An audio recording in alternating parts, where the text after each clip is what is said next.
Il ne doit plus bouger du 11, il a mis tout le monde d'accord. Grâce à sa présence aujourd'hui, on a enfin vu une attaque vivante, une attaque rythmée avec beaucoup de percussions, constamment du danger. Les combinaisons avec Mbappé, c'était monstrueux. Maintenant, dites-moi pourquoi l'avoir sorti aussitôt. Quel gâchis de sortir Barcola à la 61e, notre clé principale offensive durant ce match, sachant qu'il y avait beaucoup plus d'espace. Deschamps, je vais vraiment finir par croire des choses. Rien que sa titularisation aujourd'hui, je suis sûr que c'est pour couper des débats. Et maintenant, quand va-t-on le revoir alors que c'est l'un des, peut-être le mec qui fait le plus de bien au final depuis ces 3 matchs. Buteur pour son retour. On voit directement la différence sur le terrain dès qu'il est présent, notamment sur les prises de responsabilité et surtout sur l'envie. Malgré qu'il avait le champ bien réduit aujourd'hui à cause de son masque, il a vraiment senti affamé. Il aurait dû chercher ce deuxième but. Malgré le fait qu'il ait provoqué ce penalty, honnêtement, je suis toujours pas satisfait d'Ousmane Dembélé en équipe de France. Il ne comprend toujours pas pour la même occasion pourquoi Kingsley Coman n'a toujours pas de chance, mais surtout n'a toujours pas disputé un match complet depuis 57 matchs. Lui qui a beaucoup plus de matchs références que Ousmane Dembélé. Mention honorable pour Maignan, Théo Hernandez, qui ont clairement fait un bon match. Le penalty et la règle bidon m'a foutu énormément de seum. Faut savoir que Maignan avait arrêté le penalty à la base. Malheureusement, ses pieds étaient avancés, donc ça a été retiré. Et pour autant, le penalty n'a pas été retiré par derrière, malgré les 1000 arrêts avant le tir de Lewandowski. Malheureusement, la règle est ainsi. Le joueur peut le faire autant de fois avant de tirer. Même si ça paraît injuste, car dans tout ça, ça peut déstabiliser Mike Maignan qui, lui, n'a pas le droit de bouger d'un seul millimètre.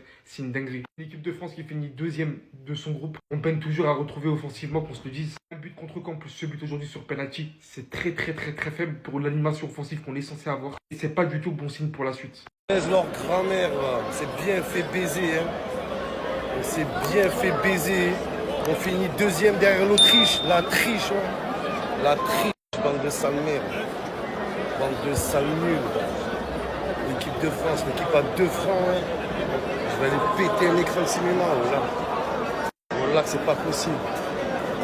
Tous nuls, bande de lâches. Équipe de merde. Arbitre de merde. On s'est fait baiser. Oh, pour rien, le pire c'est que pour rien les gars. À quoi ça leur sert d'avoir un point? Les Polonais, ils nous ont baisé mon palier 6 pour rien. Wesh, c'est incroyable.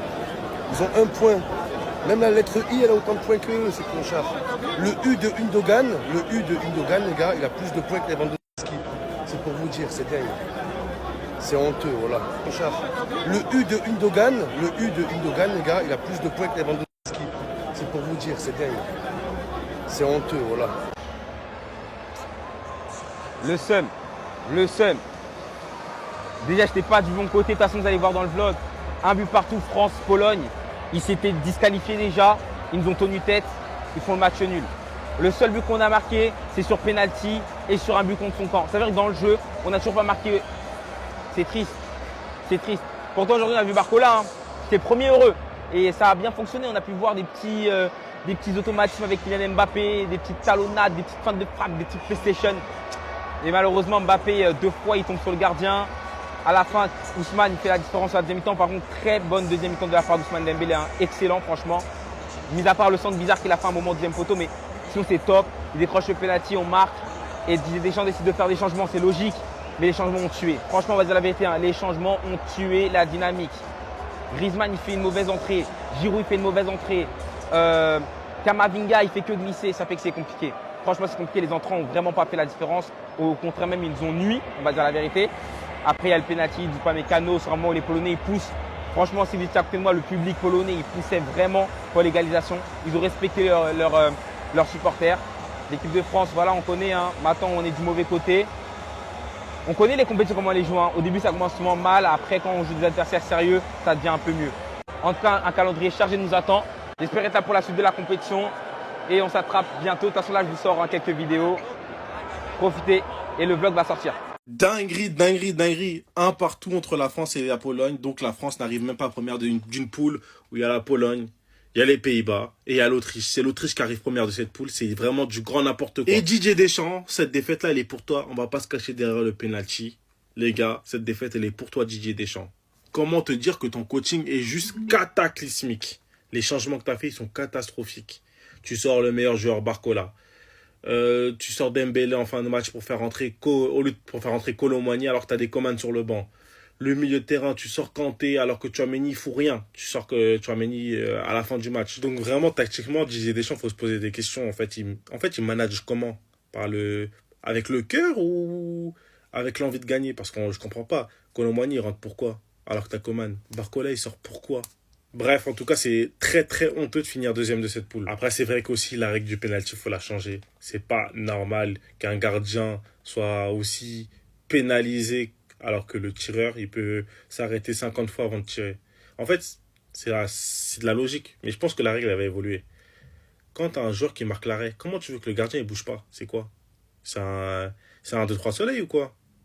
Non mais les gars, est-ce qu'on va en parler de ce penalty frauduleux? Le poteau Lewandowski, 2 fois il tire le penalty, 2 fois il fait le même truc. Il marque 2 arrêts, qu'est-ce que tu veux? Maignan il peut faire quoi en fait? Non mais dites-moi les gars. Il met un temps d'arrêt les gars. Tu veux que Maignan il part quand? Dis-moi, je comprends pas. Vous et moi on a assisté au penalty le plus honteux, le plus laid, tout ce que tu veux. En plus de ça, regarde comment il célèbre ce... Vas-y. Le pire dans tout ça les gars, c'est Maignan. Il est sanctionné pour cette merde. En fait, être gardien, c'est vraiment une singerie. Que quand tu vois des situations comme ça, où il peut rien faire, strictement, il peut rien faire. Qu'il fasse quoi? Il a marqué un temps d'arrêt. Bellec, il est pas parti Maignan. Il marque un deuxième temps d'arrêt. Ouais, chef, tu veux qu'il fasse quoi? Eh, les gars, je me mets à la place de Maignan. Mais juste, mais non, laisse-le tranquille. Eh, tu viens, tu tires, frère. Ou tu nous fais un truc à la Neymar fluide. C'était pas fluide, j'avais une boule au vent, je me dis, mais c'est quand qu'il va tirer? Il attend quoi, en fait? T'avais peur. Là, je veux plus rien entendre avec ce joueur-là. Lui, c'est un vrai neuf. Il tire avec la peur, les gars. Normalement, t'es face au catch, t'es là, t'allumes. Mais non, il fait le mec timide. Eh, j'en ai marre. Il y a trop de bangers, en fait, par rapport à ce match. J'aimerais voir Zinedine Zidane écrire une lettre ouverte sur Instagram et nous dire à tous que ça y est, il va plus regarder l'équipe de France. Tout comme a fait Ronaldinho avec le Brésil. Non mais clairement, est-ce que vous avez pris plaisir sur ces 3 premiers matchs de l'équipe de France? Il n'y a aucune satisfaction quand tu prends les joueurs individuellement, que ce soit Mbappé, Griezmann, Upamecano, les latéraux. Franchement, les ailiers même si Barcola et Dembélé, on a vu un peu du bon aujourd'hui. Franchement, la phase de poule de l'équipe de France, à l'heure actuelle aujourd'hui, quand tu fais le bilan, ça fait très très peur. Et pour moi, l'équipe de France n'ira pas au bout. Ce soir, tu finis deuxième, tu vas potentiellement jouer le Portugal en quart de finale. En demi-finale, tu peux affronter l'Espagne, l'Allemagne. Donc très clairement, voir aujourd'hui l'équipe de France remporter cet Euro 2024 en Allemagne, on est très très loin du compte. Quand tu vois les résultats et le jeu produit par les autres nations, on est très très loin de ce qui se fait de mieux.